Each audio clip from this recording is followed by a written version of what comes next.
Welcome back to our channel, folks. And if you're new to our channel, my name is Brad, and I'm out here on our 20 acres in Northwest Florida, and we've got something pretty cool going on today.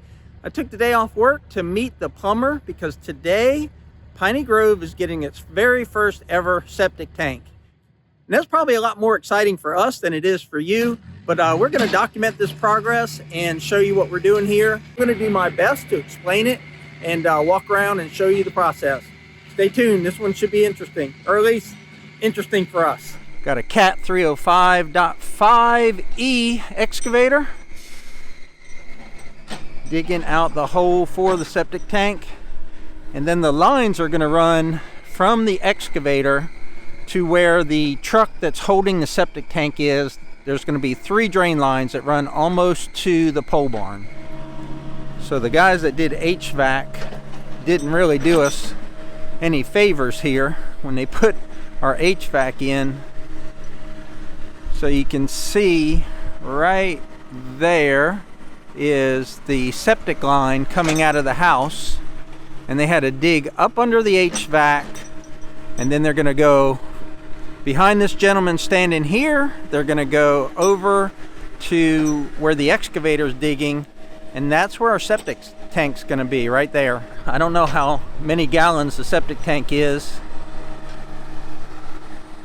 but that's where it's going. So the drain lines will run here. They're going to go pretty much up to the pole barn.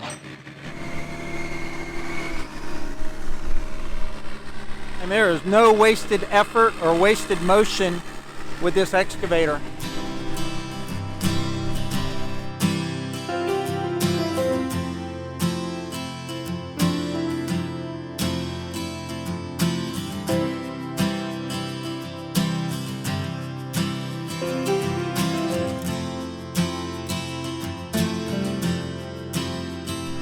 You can see they've got a laser level set up, and they've got their stick, and he just hits the bottom of that hole and tells Dustin, you know, keep digging deeper. So when we talk about our pond, we talk about the soil that might be at the bottom of our pond. It's likely this type of real loose clay. It'll sort of kind of make a ball, but not really. And that's probably why our pond is leaking, because it's not really the right type of clay that you need to seal the bottom of a pond. But Dustin called me this week, and it was Monday. It was yesterday, actually. And he said, hey, I can put in your septic tomorrow. And I was like, man, I'm working full time, you know, I can't really take off the day tomorrow. He said, well, I got an opening in my schedule tomorrow. He goes, if you don't take that, he said, it'll be several weeks before I can get to you. And I said, okay, I'll meet you at the property tomorrow. He said he's got to get this thing dug and ready because he's got to meet an inspector at another site. You know, septic tanks are highly regulated. You got to get a permit. We paid an environmental specialist to come out and dig down in the soil, make sure it was the right kind of soil for septic systems. The inspector has to come out here. He'll inspect the trenches, make sure they're the right depth. And then there'll be a final inspection on the water line. And what I learned today, because I'm running the water line, and luckily I didn't run the water line already because that would have been a problem, but the water line cannot be anywhere closer than 2 feet to the septic tank. And I was planning on running the water line just straight from the house to the well. The well's behind me, but that would have been a problem. So it's kind of good that I didn't put in the water line already.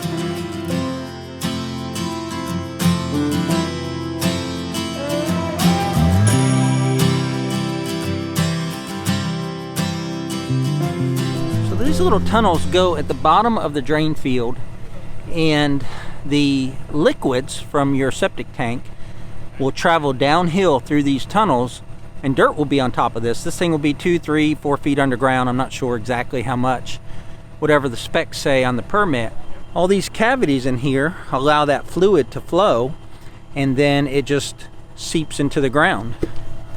So septic tank, the tank over there takes your solids. It's got 2 baffles or 2 containers within that square tank, and one of them is for your solids.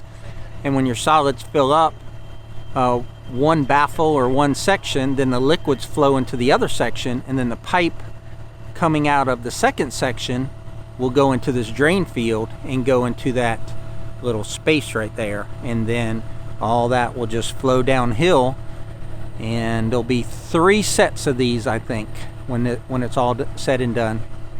That's high up on the tank. I would say that's the entry point coming out of your house to there, and then probably on the back end is probably, yep, there's a hole there. And that's either where, again, that's either the entry point or that's the exit point. Your sewage pipe will go in there and then go to your drain field. All right, the septic tank is going in.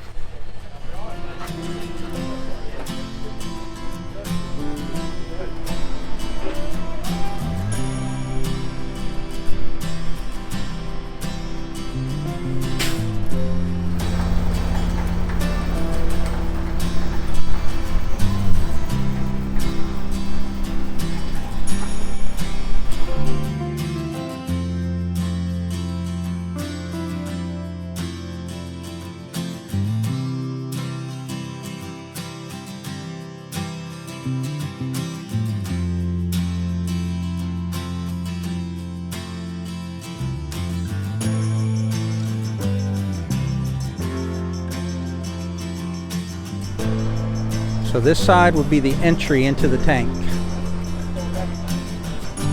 So you can see grade there on the side, how deep the hole was dug. It's about a foot under. A little shallower than 1 foot. And is there a riser or anything? It'll just be covered with dirt? So the cleanouts are those 2 round holes with the rebar handles, and that's when your septic gets full and you need it to be pumped out. You need those removed so they can get a pump truck in there and suck out all the solids or whatever needs to come out of there. So you need to know where they are so you can tell, you know, a couple years from now when it needs to be pumped, you can tell the truck where it is. Now sometimes people will put what's called risers above that, and risers are just like a plastic shield, and they let you know where those cleanouts are above grade. But this will be completely below grade, and you'll have to dig with a shovel to actually get down to those handles. I'll probably do something to fix that or make it, maybe I'll put my own risers above it, but for now it's going to be like this.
I don't know if it's the kid in all of us or what, but there's just something cool about watching an excavator work.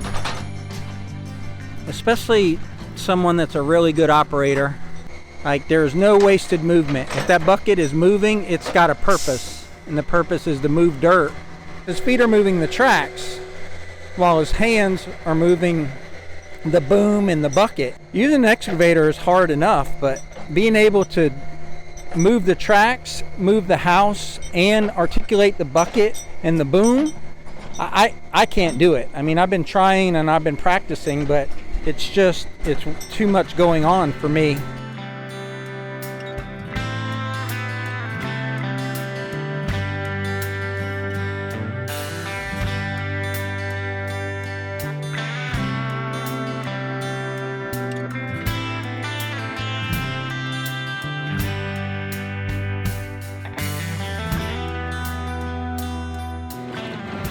Okay, I'm standing up here on top of the dumpster getting some of this footage, but he's just backfilling the septic tank now. The septic tank is in, and I was talking to one of the guys there on the crew, And I said, well, how often does this thing need to be cleaned out?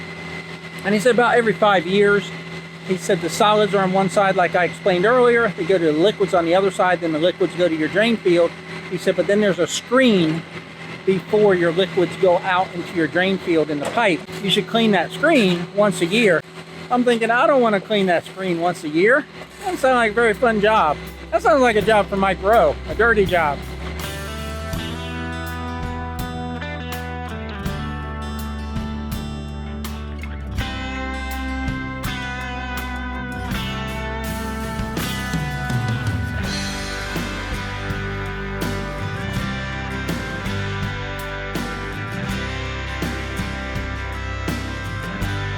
So what we're doing here is we're coming out of the septic tank and we're going to go to a manifold, and that manifold will split the discharge into 3 different channels, and we're digging the first channel right now.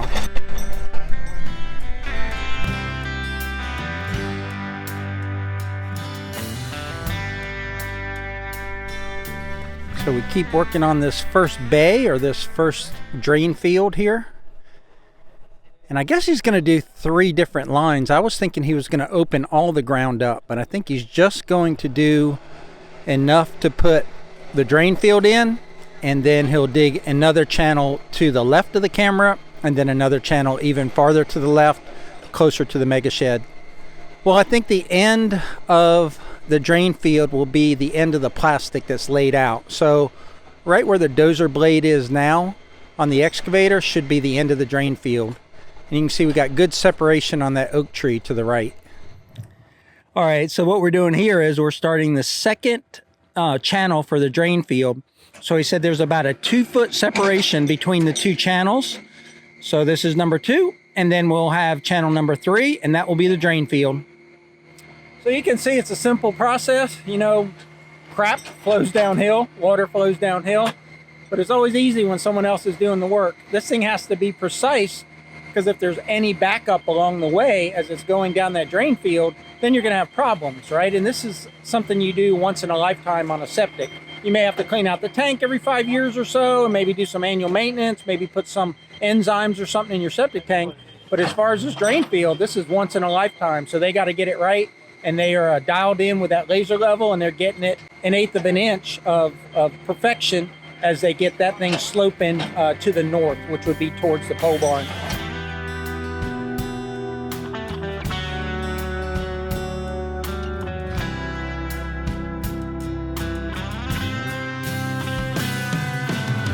Okay, now we're starting the 3rd drain field right there. You can see the other 2 are in completely, and he's digging the 3rd one right now.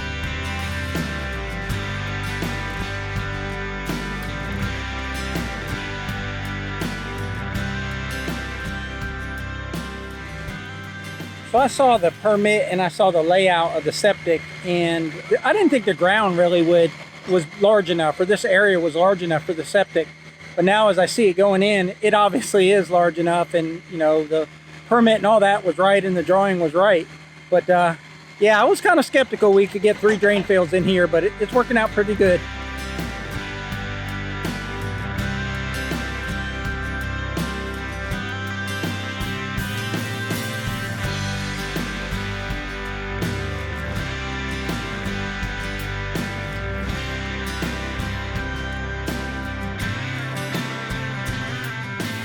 So here we are, we're at the end of the last drain field number 3.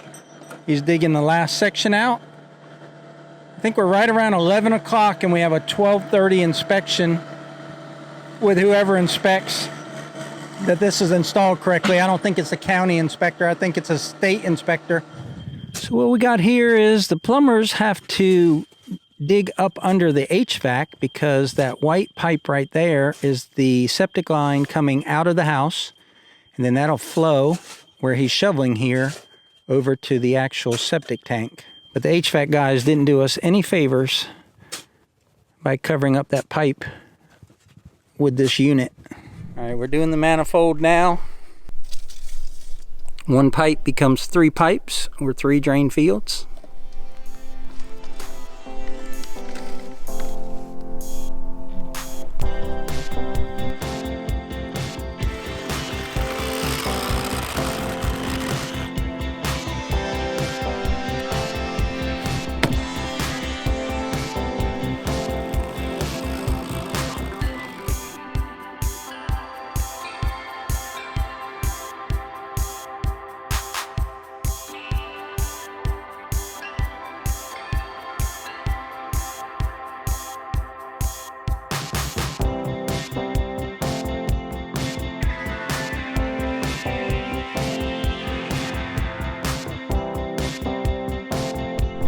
So the final piece, this will connect the last drain field to the manifold. Just got to throw some glue on there, pull it together.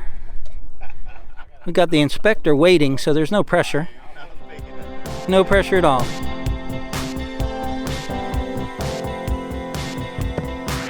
had a very precise compression of that joint. All right, we good? All right, we're good. Ready for inspection.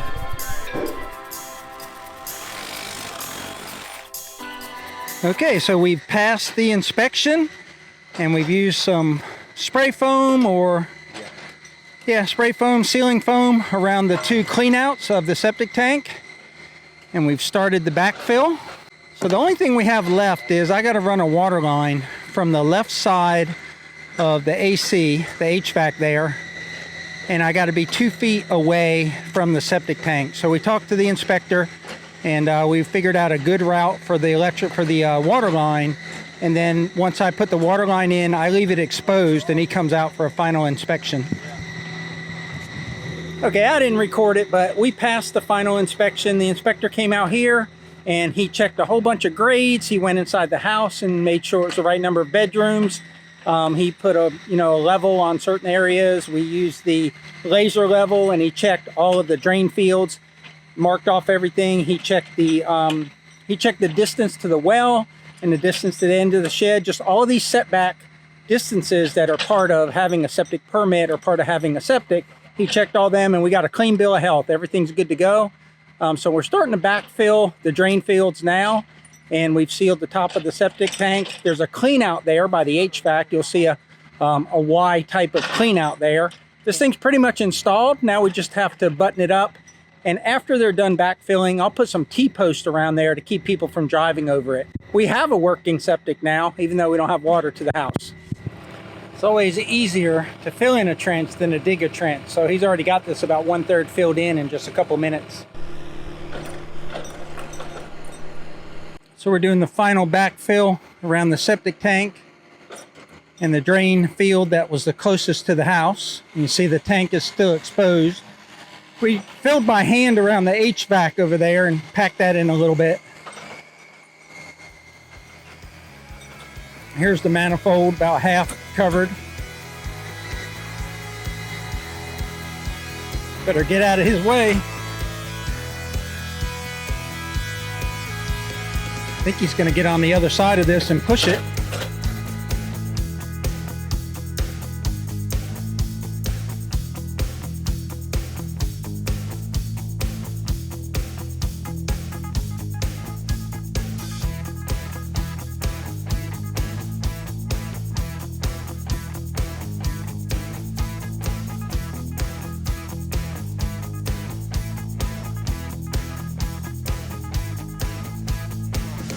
There we go. A lot of that hill moved in one push.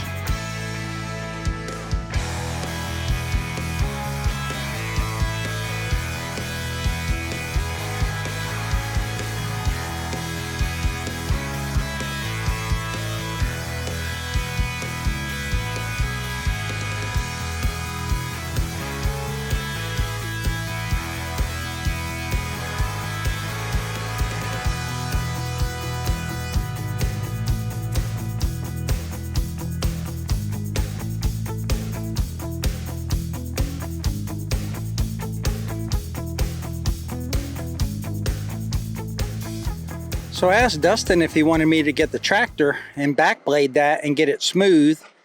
And he said no, he wanted to work it with the machine and get it packed in and get it bladed the way he wanted it done, which is understandable. But I was trying to minimize the impact of the grass that was left there for erosion control, but he wanted it packed a certain way. And since it's them that's installing it and providing a warranty, it works for me.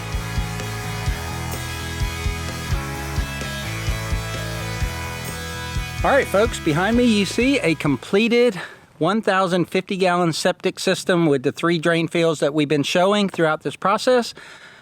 This septic is now completely installed, ready to go. You know, it's a gravity fed system. It doesn't have any sort of electric. It's not a mound type of system. So as soon as we get water to the house, we can start using this septic tank.